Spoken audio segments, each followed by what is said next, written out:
नमस्कार दोस्तों, आज सबसे छोटी कहानी सुनाने जा रहे हैं। कहानी ये है कि 6 महीने की गुड़िया खत्म हो गई। हाँ, 6 महीने की गुड़िया। 6 महीने की गुड़िया, ये बड़ा ताजुब होगा।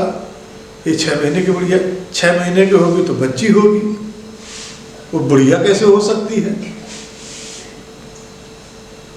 अब बात किसी के पल्ले पड़ रही है, नहीं पड़ रही है, चलिए आगे चलते हैं कि 6 महीने की बुढ़िया कैसे खत्म हो गई। अब नई नई शादी होती है, घर में बहू आती है, सब खुशी खुशी से रह रहे होते हैं, किसी प्रकार की कोई दिक्कत नहीं होती है, समय बीतता है। तो एक संत, बिल्कुल युवा, मतलब कह सकते 15-16 साल का, क्योंकि संत बनने को उसने ठान ली तो ठान ली, संत बन गया, संत बनने में क्या दिक्कत है। अब संत बनने का मतलब हो गया कि भिक्षा मांग करके ही पेट भरना होता है किसी भी प्रकार से, और भोजन भर के लिए ही मांगना होता है। अब वो 15-16 साल का संत भिक्षा मांगने उसी घर में पहुंच गया जहां पर नई बहू का प्रवेश होता है। अब वहां पर जैसे ही प्रवेश होता है, कहता है भिक्षाम भिक्षाम।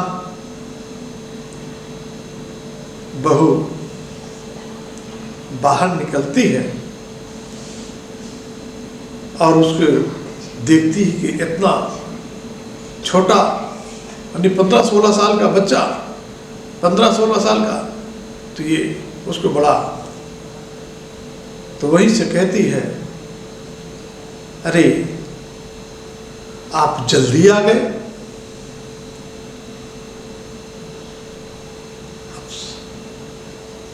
संत ने कहा कि जल्दी, मुझे समय का ज्ञान नहीं था, मुझे नहीं पता है कि क्या समय है क्या नहीं है। यह बात उस बहू का ससुर सुन रहा होता है।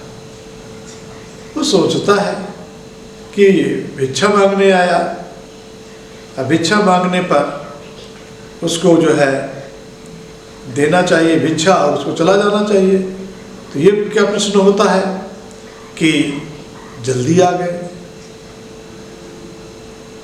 उसने भी कह दिया कि हाँ, मुझे समय का ज्ञान नहीं रहा, इसलिए मैं जल्दी आ गया।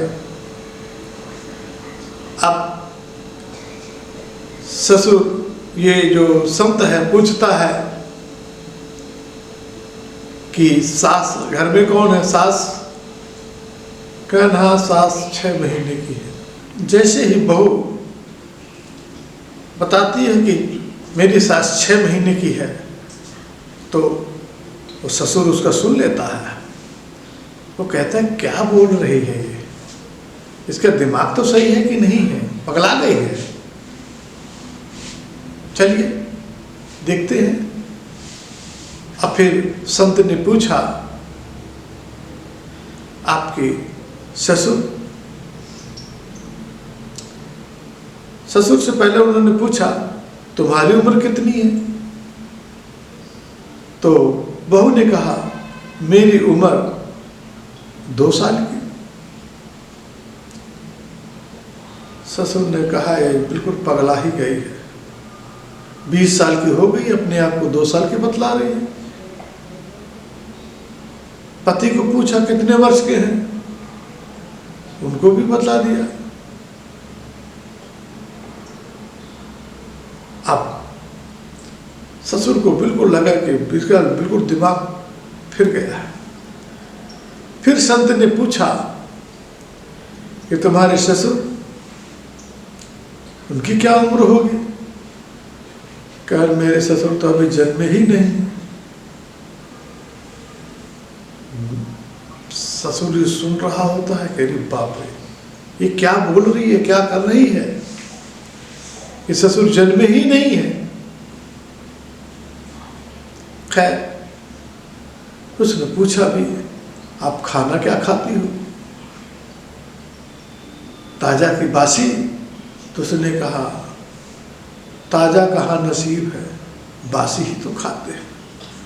अब ससुर से बिल्कुल रहा नहीं गया कि बिल्कुल ना कटवा रही है, सब झूठ बोल रही है, सरासर झूठ बोल रही है।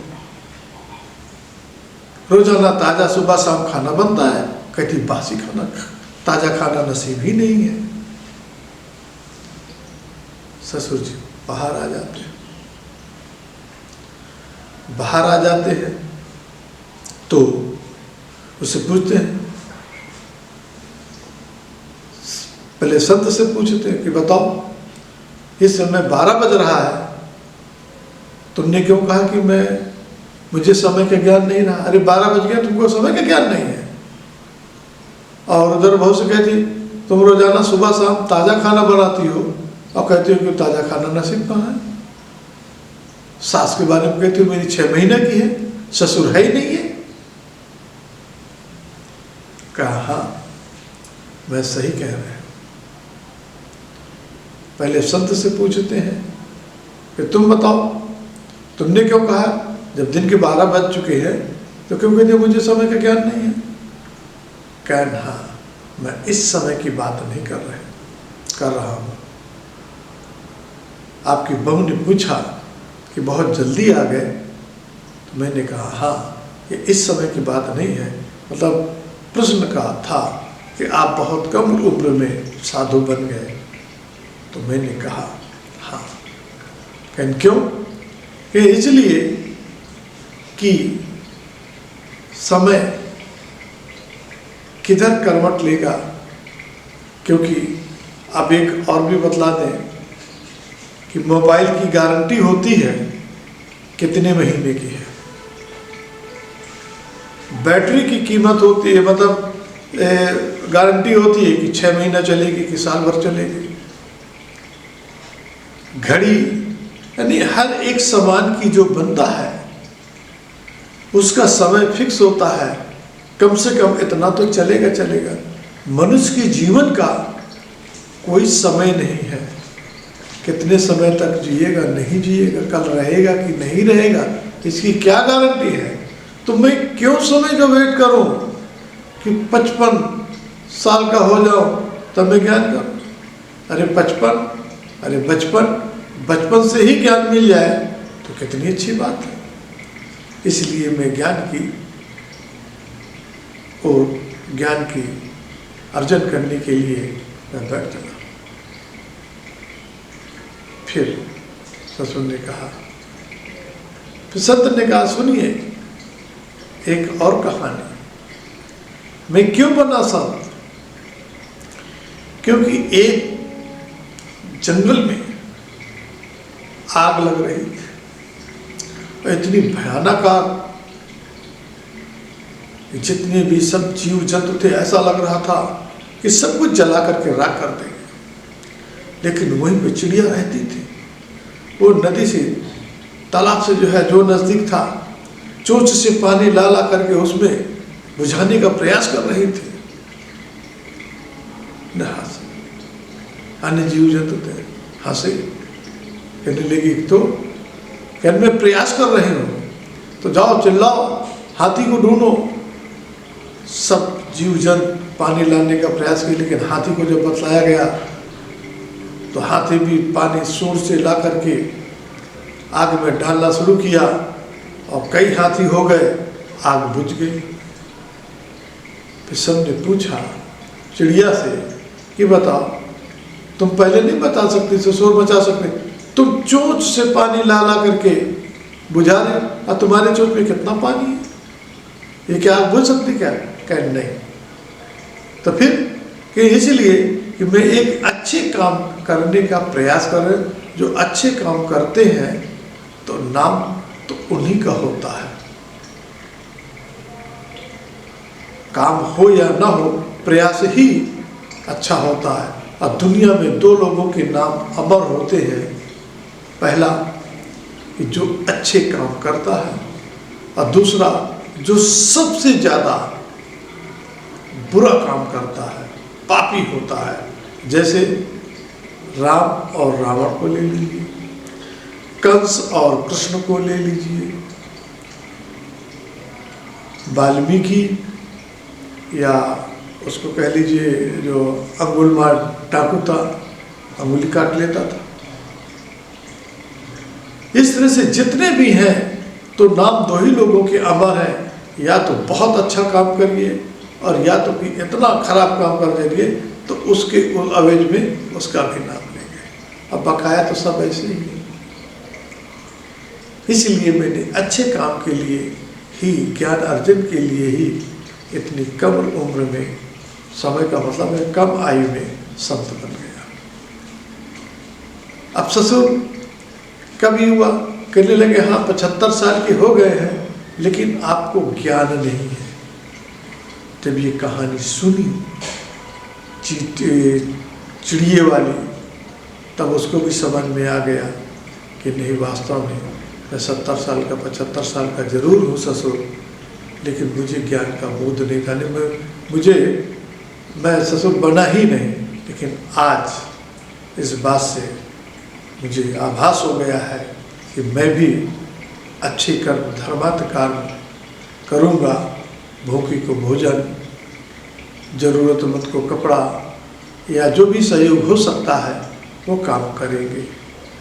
मतलब कि अच्छे काम करने के लिए जिस आयु से, मतलब चाहे वो 50 साल के हो, 60 साल के हो, 70 साल के हो, 90 साल के हो, मतलब ये माना जाए कि जब उसका उस हिसाब से उसी समय हुआ है। बहू का सही उत्तर था कि सास 6 महीना, मेरी उम्र 2 वर्ष, पति की उम्र भी जो बतलाई अपने से कम, और ससुर का जन्म ही नहीं हुआ। तो मतलब कि उसने अपने ससुर धर्म का जो ज्ञान था, बच्चों के प्रति, परिवार के प्रति क्या था, क्या होना चाहिए, वो नहीं था। इसलिए ससुर का जन्म नहीं हुआ। उसने बतलाया तो ससुर की भी आंखें खुली और उन्होंने दृढ़ किया कि हम भी अब नए सिरे से समाज के लिए काम करेंगे, लोगों के लिए काम करेंगे। अपने लिए तो बहुत कुछ कर लिए, लेकिन उन असहाय लोगों के लिए काम करेंगे जिनको हमारी ज़रूरत है, जिसके लिए हमारा जन्म हुआ है। इन्हीं बातों के साथ अपनी कहानी को विराम देते हैं। जय हिंद, जय भारत।